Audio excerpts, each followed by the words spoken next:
রহমতুল্লাহি ওয়া বারাকাতুহু। ইসলামী আন্দোলন কর্তৃক আয়োজিত আজকের ঐতিহাসিক মহাসমাবেশের সংগ্রামী সভাপতি,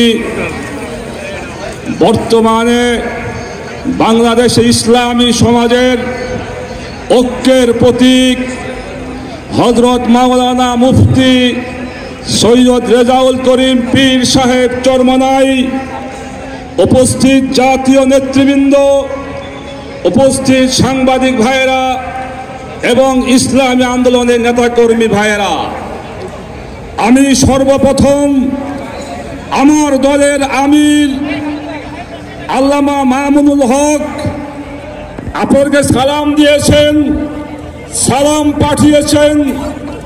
সংগ্রামী ভাইয়েরা আমার, আমরা দীর্ঘ 15 বছর একটি ফাঁসিবাদী সরকারের বিরুদ্ধে আন্দোলন সংগ্রাম করেছি।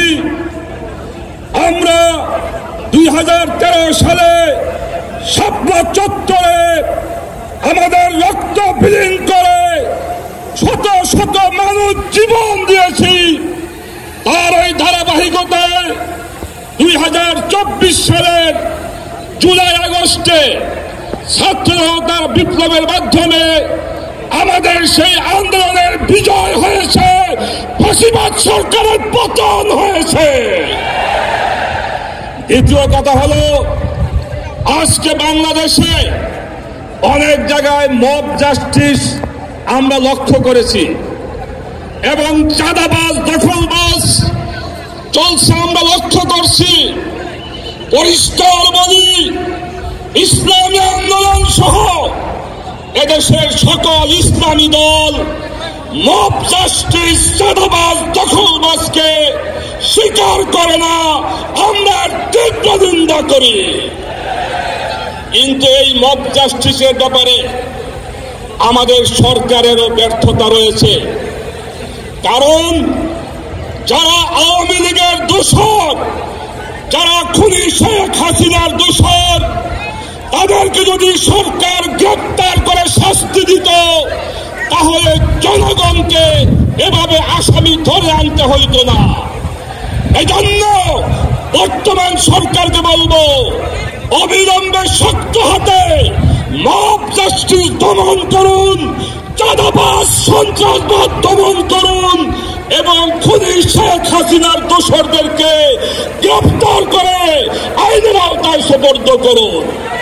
সর্বশেষ কথা হলো, বর্তমান সময়ে দেশ ও ইসলাম রক্ষার জন্য, দেশের স্বাধীনতা রক্ষার জন্য ইসলামী শক্তির ঐক্যের বিকল্প নয়। আজকে আমি আহ্বান করব, আগামী জাতীয় নির্বাচনে সকল ইসলামী দল ঐক্যবদ্ধভাবে নির্বাচন করবে ইনশাআল্লাহ।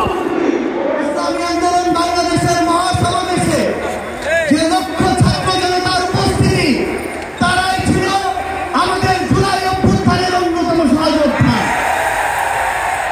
কি বলল সেটাতে আপনাদের আমাদের কিছু আসে যায় না। আমরা যতক্ষণ জুলাই অভ্যুত্থানের ওই স্পিরিটে নিজেদের বুকে ধারণ করে শহীদের যে আত্মত্যাগ, জুলাইয়ের যোদ্ধাদের যে রক্ত দেওয়া, সেগুলোকে আমরা যতক্ষণ ধারণ করে সামনের দিকে এগিয়ে চলবো, ততক্ষণ কারো প্রোপাগান্ডা আমাদের কিছু আসে যায় না। ততক্ষণ ওই বিদেশি এজেন্টদের চক্রান্তে আমাদের কিছু আসে যায় না। আমাদের মনে আছে ওই 3, 4, 5 আগস্টে আমাদের আমির সাহেব, সিনিয়র নাইট আমির সাহেব কিভাবে মার্চু গণভবনের ঘোষণা দিয়েছিলেন।